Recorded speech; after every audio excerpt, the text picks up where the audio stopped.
Haptics, now with vision. Previously we had talked about haptics, or what we can call the interaction through touch, via the separate senses of temperature, pressure, and pain. But what happens when we combine this haptic stimulus with visual information? To find out, we need to dig a little deeper.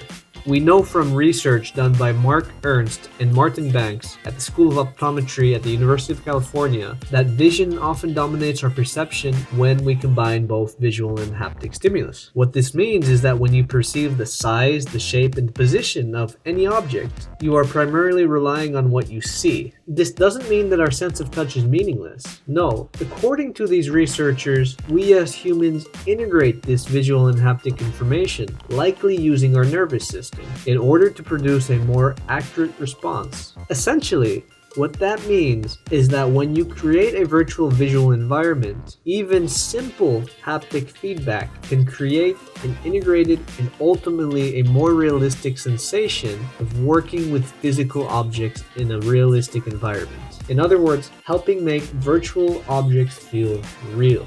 Using the Phantom device, a haptic feedback device, over at the Artificial Intelligence Laboratory in MIT, researchers at the Department of Mechanical Engineering have helped create the algorithms that are used in many haptic displays. As we understand it today, a combination of our visual and haptic senses increases the amount and the accuracy of the information we receive. So one might conclude that by creating more accurate haptic feedback, that would also include the additional sensation of temperature or even pain, the more information we'll be able to relay to the user, making a more credible, realistic sensation of touch in what is to be virtual environments.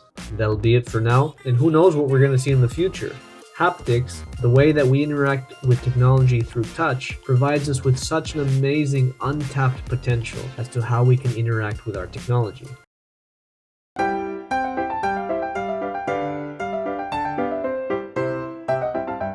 We've been talking about haptics for a while now, our ability to interact through the sense of touch. Now we're going to continue to delve into this subject. Haptics, along with its study, is of course interesting to a multitude of professional areas, including computer science, robotics, psychology, and biology. By now, you probably could guess that haptic interfaces are a bit different than the traditional interfaces that we might use to deliver audio and visual information. What makes it different? Bidirectionality. This is what one might say is the distinguishing feature of haptic interfaces. This is the ability to receive and act simultaneously on information. Just think about your game controller. You're in danger.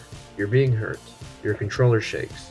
With that same controller, you react. You fight back. You perceive and react to the input information all via the same interface, the game controller. We've already established that haptics can be used to provide us with more natural interfaces, but keep in mind that the way that we present information through touch doesn't actually have to mirror reality. But think about it like this. Your typical GUI, your graphical user interface. It's not a full imitation of reality, is it? I mean, yeah, you might have files and folders laying around your office, but can you resize them? Can you slide out menus? Well, no, that would be ridiculous. In this same way, the way that you can communicate with touch to a device doesn't always have to represent the way that we interact with the real world. The important thing to realize is that you can simply suggest the relationship between items. Just think about the vibration when you're typing on your mobile phone, or as you slide your finger across an object on a mobile game. Just keep in mind that it's not so important to mimic reality perfectly. Just think about it. Think about that monitor you're looking at. It's full of thousands of individual pixels that you probably never notice. Finding these limitations of our senses allow us to exploit them. Films, for example, project at 24 frames per second. It's enough to create a visual reality.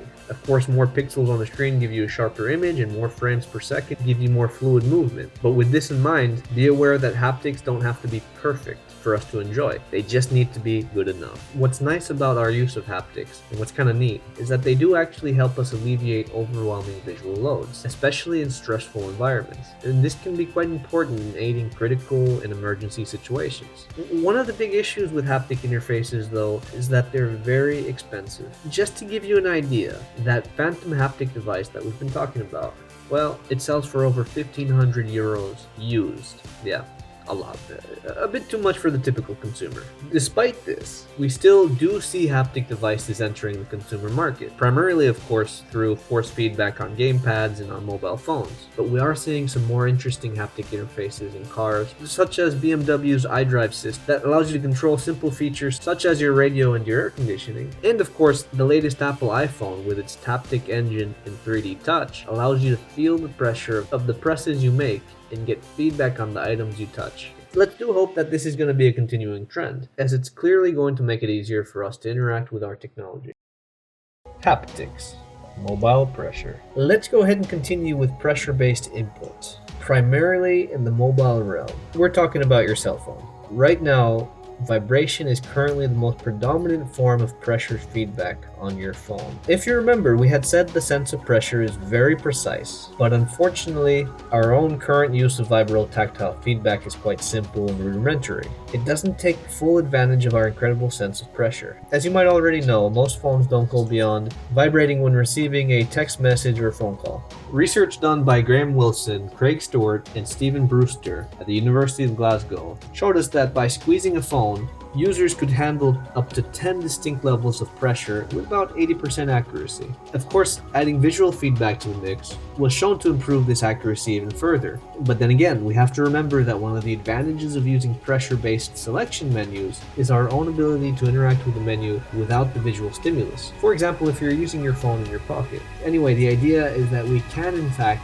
apply pressure very accurately to a device. When we use pressure, we have to keep in mind that we don't want to be uncomfortable or fatigued. This means not using more than 4 newtons of pressure. But we also have to keep in mind that pressure as a sense is not sensed by us uniformly. This means that applying 2 newtons of pressure will not feel twice as hard as applying 1 newton of pressure. For these very reasons, the range of pressure that we can handle is significantly reduced. Now at the moment, there's one well-known mobile device that uses pressure input, and that's the latest Apple iPhone with its 3D touch. This allows users to bring additional menus up using increased levels of pressure.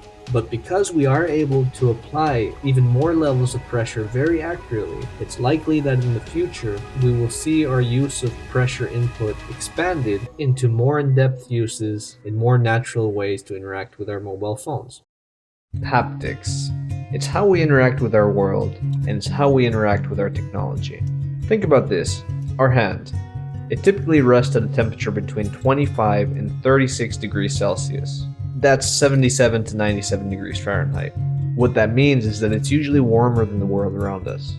Because of this, usually when you touch an object, heat is conducted away from your hand, causing what is a measurable temperature change. H. Hull and L.A. Jones at the Department of Mechanical Engineering at MIT attempted to replicate this heat flux that we experience through what we can call a thermal display. The idea is that if you can mimic the temperature change on this display in a manner similar to the way one would experience it from touching an object in the real world, then an accurate virtual representation of touch can be created. In this case, what is known as a Peltier device was used to cool down a surface down to an exact temperature in an attempt to mimic the thermal properties of a given material. In order to test the display, test subjects were asked to familiarize themselves with real-world objects such as copper, steel, granite, and foam. They would then attempt to identify said objects on the thermal display. The results were promising, showing that the identification of real objects was very similar to that of those on the display.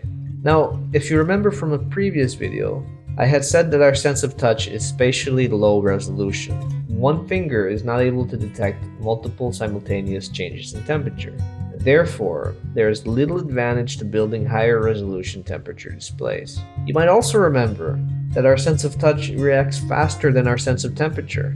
Case in point, it took users about half a second to identify objects based on roughness, in contrast to nearly a full second when relying on the sense of temperature alone. Feeling the heat. Now back on that topic of haptics. As you know, temperature can be used as feedback in many devices. There's a few good examples where this has been tried out. In the Hamir system, lamps are positioned in a virtual world to create the illusion of the sun for those that are visually impaired. When subjects enter a virtual building, the so-called sun disappears. When subjects go outside in this virtual environment, this virtual sun reappears, in effect, effectively creating the illusion of sunlight. Even the phantom quantum device that we had been talking about earlier, they had at some point experimented with temperature feedback. It would allow for doctors in training, for example, to feel a fever in a simulated patient. One unusual yet interesting application was the use of a doorknob that would change temperature based on the condition of the room beyond it. A user would hold on to that doorknob and then get a feel for the room before they entered, whether the room was active and lively or quiet and cold. In other cases, we've tried to use temperature as feedback in prosthetic limbs, allowing patients to detect the position of their hand and even fingers based on the temperature feedback. Interestingly enough, even though it's been demonstrated to work, this use and implementation of temperature was never commercially successful.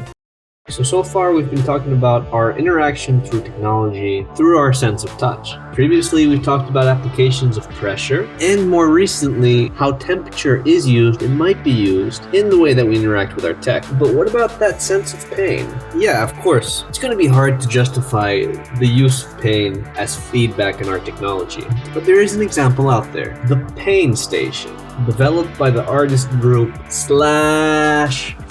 I assume that's how it's pronounced, Art Entertainment Interfaces, with the use of pain as its primary feedback. It's an arcade game where the players play a game similar to Pong, with the added little twist that players need to support an ever-increasing level of pain as the game continues. The player that can't handle the pain is the player that loses. The haptic feedback in the form of pain comes from what they call the Pain Execution Unit, which comes in the form of painful electric shocks, a miniature whip, and high-intensity heat impulses. When a player can no longer support the pain, they release their hand from the Pain Execution Unit and lose the game. So yeah, this might be a little fun application of the use of pain as feedback, but we still have to say it's a little difficult to see how pain interfaces can be used in general consumer electronics like tablets and phones. So I hope you found that interesting.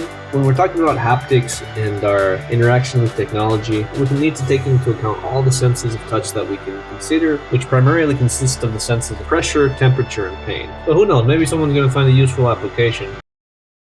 Now, to sum it all up, by now you might have realized that our sense of touch is a deeply involved area, which is divided into more involved subsections. In our case, we've been taking a deeper look into pain, pressure, and temperature. Temperature is not very spatially aware. Unless it's painful, it's hard to pinpoint the exact position of where a temperature source comes from. Despite not being spatially aware, we are able to accurately sense small and rapid changes in the temperature itself. A person's own adaptation to temperature creates problems when you're trying to measure and use temperature as feedback. As we had mentioned, users adapt to their ambient temperature, creating a physiological zero at which hot and cold are differentiated. This changes, and if you are to create a feedback medium involving temperature, this is something that needs to be kept in mind. On to pressure. Pressure, on the other hand, is very spatially aware, and it can be used for very high precision inputs. To this date, most applications that we see of pressure don't actually use the full availability of bandwidth provided by our sense of pressure. You have to remember that your sense of pressure is so accurate that you could actually hear somebody simply by feeling vocal vibrations through your hand. And finally, our sense of pain. It's a multidimensional sense. It's very complex, and it far exceeds the realm of these videos. It can be triggered by reaching thresholds of many other senses, from pressure, temperature, or directly in the central nervous system. Of course, at this point, it's yet to become a viable feedback source. A lot more research is needed before we can even begin to talk about it. The future of how we interact with our technology depends much on this research and what we will learn from it. By understanding our sense of touch, we can better understand how we can use it as feedback and how we can use it in our technology to allow users to better interact with it. That is all for this video. I do hope that you've been enjoying this series of haptics. Do feel free to share your thoughts in the comments. If you do enjoy the video, do hit that like button and please share. Otherwise, if for some reason you didn't like the video, do hit dislike. And as always, no matter where you are in the world, good day, good night, good morning, goodbye. Bye-bye.